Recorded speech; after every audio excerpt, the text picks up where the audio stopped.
Hey there. Welcome in to the Maize and Blue Reviews Michigan Basketball Post Game Live. I'm Dennis Fithian. We're ready to tip this one up following Michigan's victory in the Legends Classic tonight in Brooklyn, New York at the Barclays Center. The Wolverines prevailed over the Panthers from Pitt by 29 points. It was close in the first half.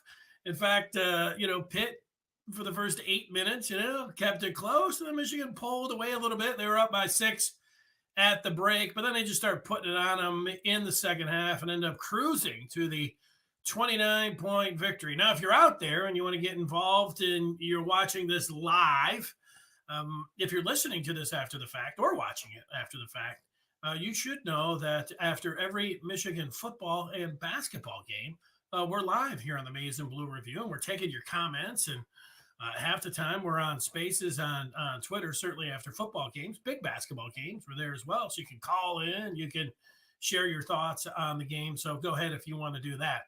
My thoughts on the game here tonight was that, with Michigan, it was a little bit like the football team. It was kind of close at the break, and then just came out and played really well. And on both sides of the ball, defensively and offensively. In the second half, they came out, and it was a spurt by Jet Howard and Terrence Williams II, where they ended up putting a little flurry together. They got Michigan in double figures, ended up leading by double figures with those two hitting some threes and some layups and put Michigan up by 11, and they never looked back.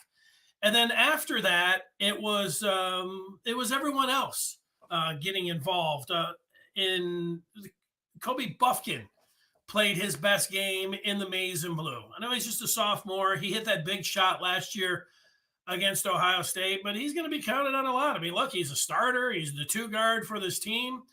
And if he can play like he did tonight, knock down some outside shots, take the ball, and he had a nice rounded game tonight. It wasn't just, spotting up, shooting 3-pointers. He had a tremendous pass to Hunter Dickinson. It was it was a no-look pass, feeding the post down to Hunter Dickinson. It was a thing of beauty. Getting his confidence, that's a really nice thing. And, really after that, you kind of go down the line on things that you like. If you thought you were going to like this team this year, well, tonight was your game, because right up and down the roster, you looked at it, and I'm sure Juwan Howard, who I just saw sitting at half court with John Crispin and the TV crew after the game talking about this one, I'm sure Juwan Howard and the staff, this is what they envision. This is what they hope for from the team right down the line.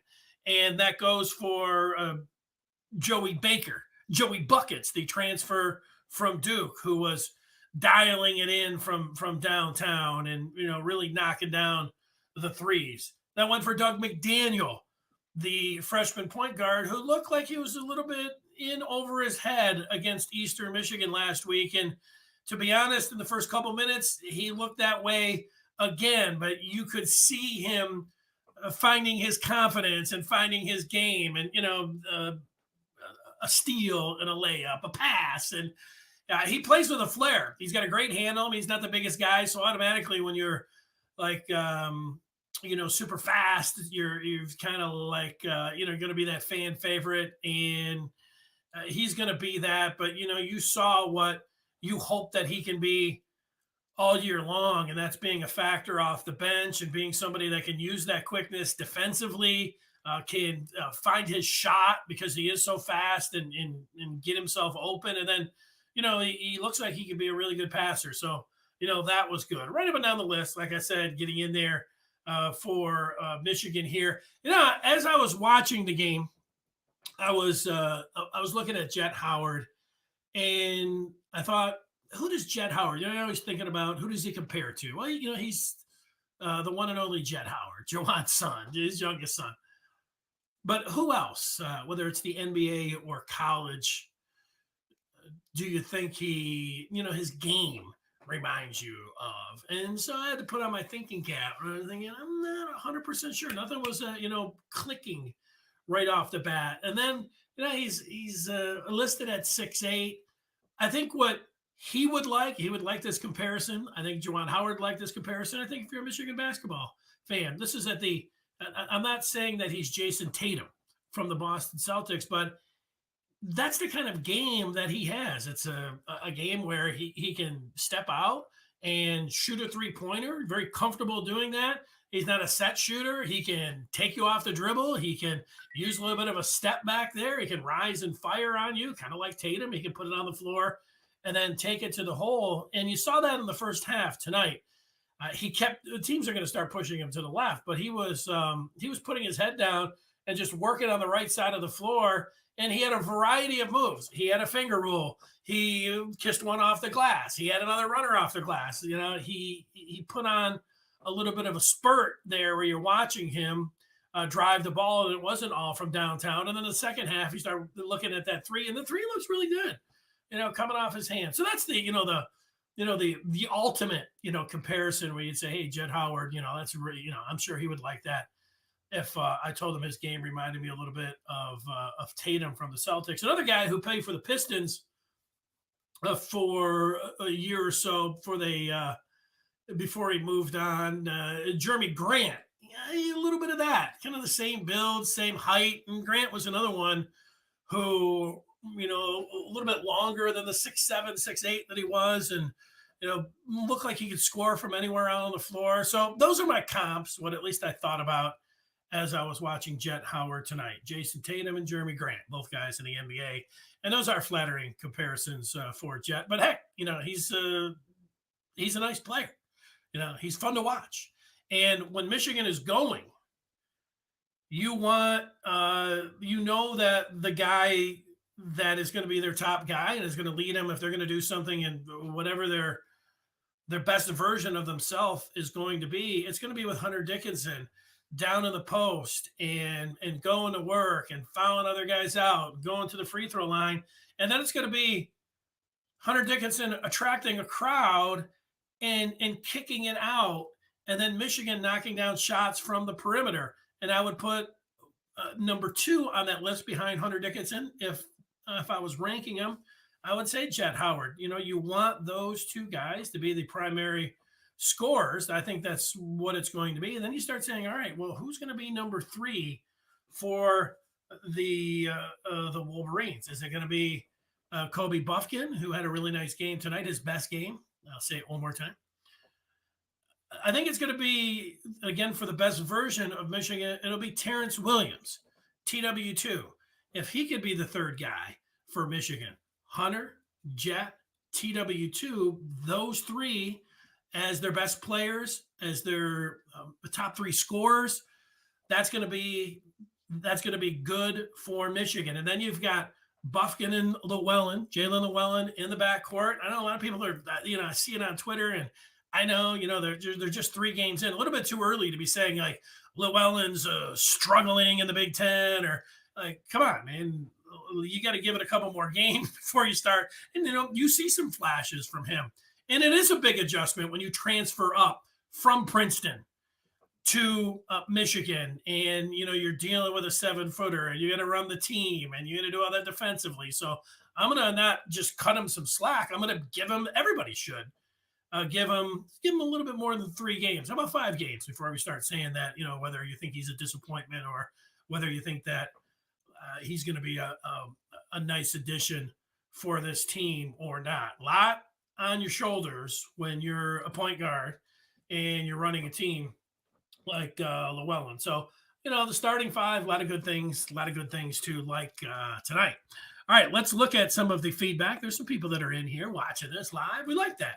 Logan says, it was good to see Yo-Yo. He doesn't call him Yo-Yo. That's what I call him. Yusuf Kayet gets some minutes today, too. He could carve out a nice role by the end of the year. He has good length and measurables for sure. Sure he does. I haven't seen it. I watched the film from him over in Europe, and crowd favorite. He can do everything, but over in Europe and transitioning and now in Big Ten, playing for Michigan, let's see. This was the first run that he got, and it was only a minute or 2. The only thing actually I saw from him was him fall down when he had the ball, but that's all right. Doesn't mean that he can't grow up quick and be a factor, but it was uh, it was good to see Yo-Yo out there. I like saying Yo-Yo. Logan saying yes, big shooting for Joey. Yeah, you start doing this like and I just did it myself. Hey, these are the three guys, and then hey, Buffkin's going to be important. Llewellyn, those are the starting five. It's important to get contributions. This just in, if you want to go somewhere and be a tournament team and be a factor in the Big Ten and a team that might be able to win more than one game, you want a solid starting five. And you saw, at least a Michigan tonight, and it made you had to be encouraged, seeing them. But then you start saying, all right, well, what about what's next? And that's Joey Buckets, Joey Baker. And, is he going to knock down, what was he, 4 or 5 from downtown? Okay.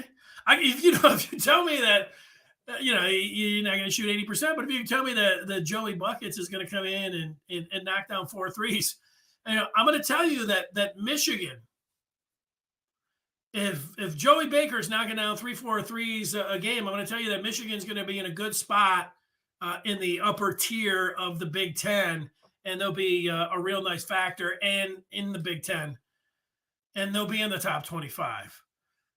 That's one of those things that was missing last year. And really, watching the first 2 games, I came out of the first 2 games saying that I needed to see Michigan, or wanted to see Michigan, defend individually, playing hard. I know other people were focusing on rebounds. That's fine. I was just telling you what I was looking at. Defensively, just guarding the opponent and then being able to shoot threes, which almost seems like for every team that you want to say that, but in particular for Michigan. And they didn't shoot it really well in the first half, but in the second half, man, they were smoking from downtown. And, for the rest of them, after Baker, you're getting down. You know that Doug McDaniel needs to be a factor when you're talking about ball handling. A 3-guard look from Buffkin, Llewellyn, and McDaniel. And then, big Terrace Reed. I like him. Terrace Reed Jr., what you see from him. He's a freshman, but he's not built like a freshman. He's built like a senior.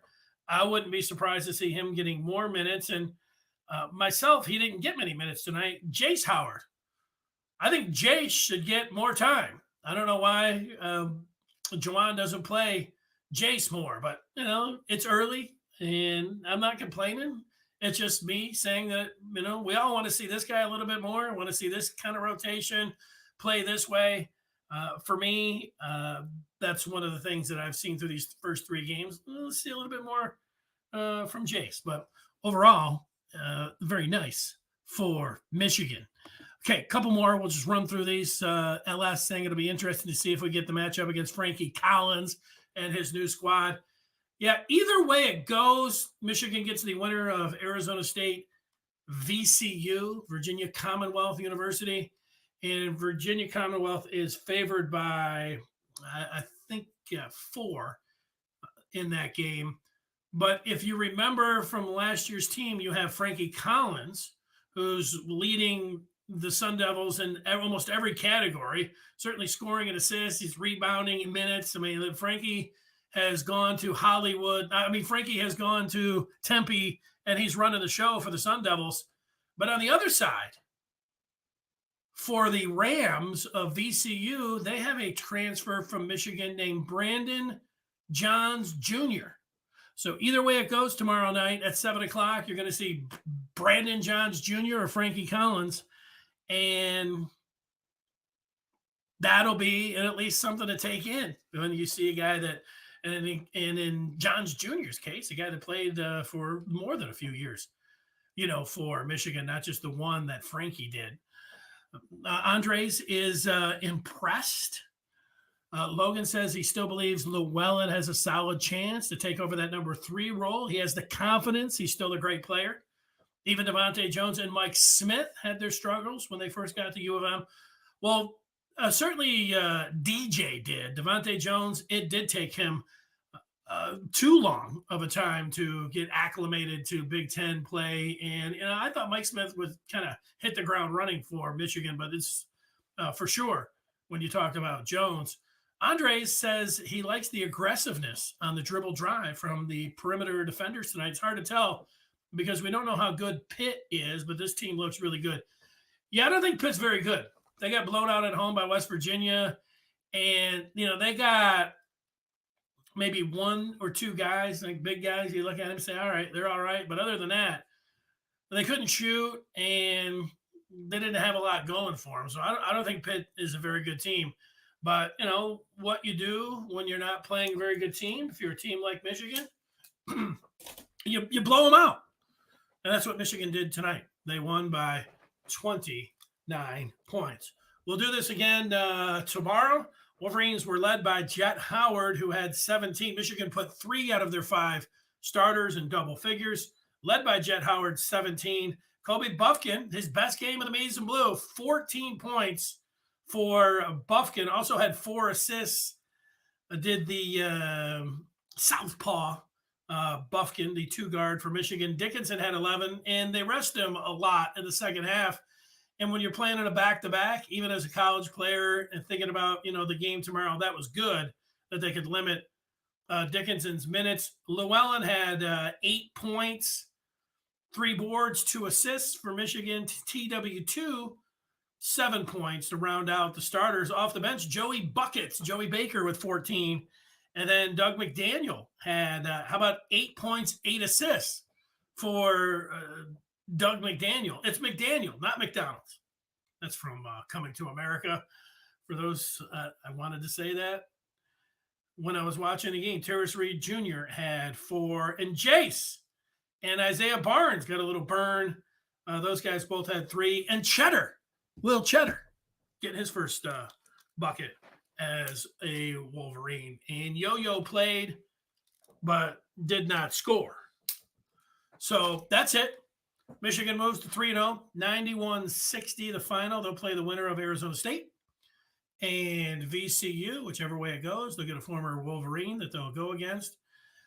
We'll be on after the game tomorrow. A reminder that weekdays at 1 o'clock, that's tomorrow, we'll have the Good Afternoon Michigan Football and Basketball show. That's a live show.